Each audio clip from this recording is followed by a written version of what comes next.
Let's jump right into this explainer. Today we're zeroing in on the Tirpitz, literally the most feared ship in all of Europe during World War II.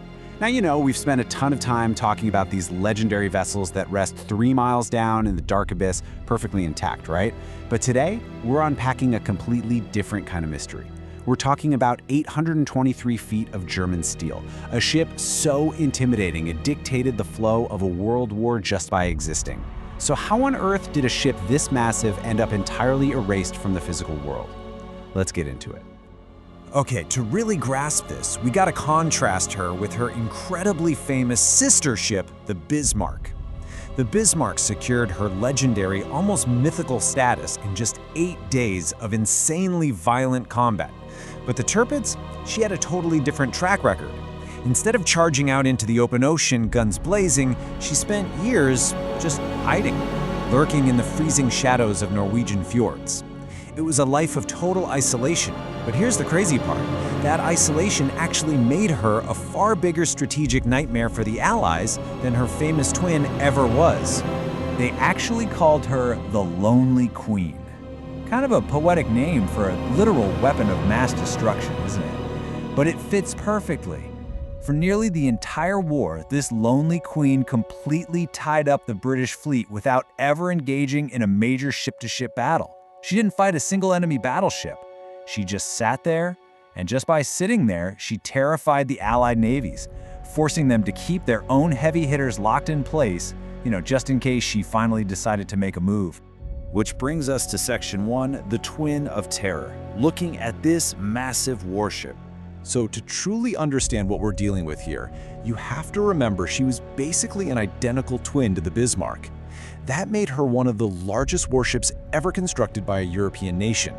Just look at the scale here. We're talking about a staggering 823-foot hull, a fully loaded displacement north of 50,000 tons, and a main battery of 8 15-inch guns. And let me put that into perspective for a second. These weren't just big guns. These things could literally level a city from miles and miles away. Absolute behemoths. And of course, Nazi Germany proudly boasted that these sister ships were utterly unsinkable. Now obviously the Bismarck proved that claim wrong pretty quickly, and that whole unsinkable label kind of blew up in their faces. But the Tirpitz, she actually lived up to the hype for a long time. The British simply could not figure out how to put her at the bottom of the ocean. And because they couldn't sink her, she built up this terrifying aura of invincibility that shaped the entire naval war in Europe. Moving on to Section 2, a fleet in being, and the strategic nightmare she caused. So, in naval terms, a fleet in being is a force that controls enemy resources just by existing and threatening to attack. I really want you to imagine the headache this caused for the Allies. Because she was so perfectly positioned, the British couldn't deploy their own battleships anywhere else. They were totally paralyzed, committing almost every single resource they had just to keep a watchful eye on her. Think about that. She was a weapon that didn't even need to fire a single shell to trap an entire enemy fleet. But pulling off that kind of psychological warfare requires some serious defense. The Tirpitz was strategically stationed up in Norway, specifically to threaten those absolutely vital Allied convoys running supplies to the Soviet Union. And she wasn't just bobbing out in the open water, she was heavily defended. Tucked away in her fjord, she was completely surrounded by these massive anti-torpedo nets and constantly concealed by giant smoke generators. I mean, she literally cast a dark, freezing shadow over the entire North Atlantic. Now for Section 3. Hunting the Lonely Queen, where we look at some incredibly creative tactics. Remember, when the Royal Navy finally cornered the Bismarck, it was a brutal 2-hour execution out in the open sea. They fired nearly 3,000 shells, hitting her hundreds of times. But you couldn't do that to the Tirpitz. She was tucked away where traditional battleships absolutely could not reach her. The British couldn't just sail in, line up, and shoot it out. It was a giant puzzle, and they were forced to get incredibly creative to break this infuriating stalemate. So the British forces grew more and more desperate.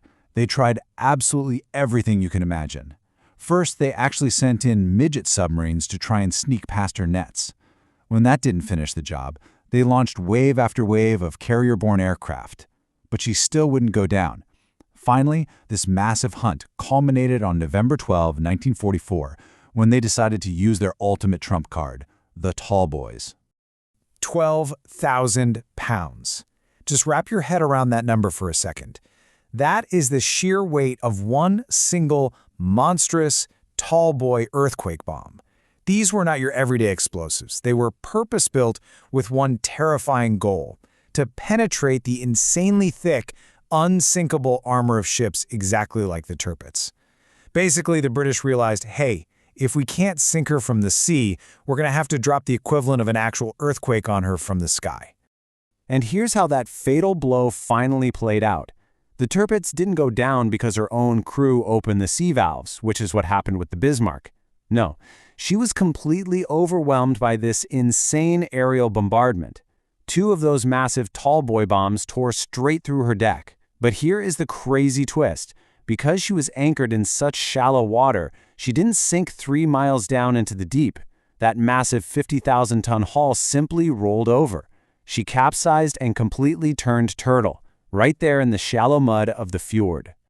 Let's look at the aftermath in Section 4, a contrasting graves and their diverging fates. This right here is where the stories of these 2 legendary sisters wildly diverge. Today, the Bismarck rests 15,700 feet deep in the dark abyss. She is a pristine, formally designated war grave, a respected seaman's burial site. The water is so freezing at that depth that her teakwood decking and even some of her paint are still perfectly preserved. But the Tirpitz capsized in shallow mud. She suffered a drastically different fate, and she definitely did not get a peaceful rest in the dark. See, because she was sitting right there in the shallows, the Tirpitz was obviously not too deep to salvage. So, instead of remaining this pristine historical wreck, after the war ended, a joint Norwegian and German company spent years just methodically cutting her apart. The most feared ship in all of Europe, literally chopped up for scrap metal. Most of the Lonely Queen was just melted down and repurposed into incredibly mundane stuff. We're talking road machinery, manhole covers. She was almost entirely erased from the physical world.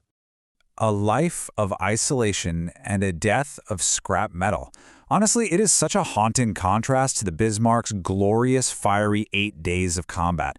The Tirpitz went from being a 50,000-ton titan of pure intimidation, a ship arguably even more powerful and influential than her sister, to mere scrap metal scattered across random city streets. She was the most influential ship in the world for years, without ever firing a single shot at another warship, only to meet, let's be real, the most unglamorous end imaginable.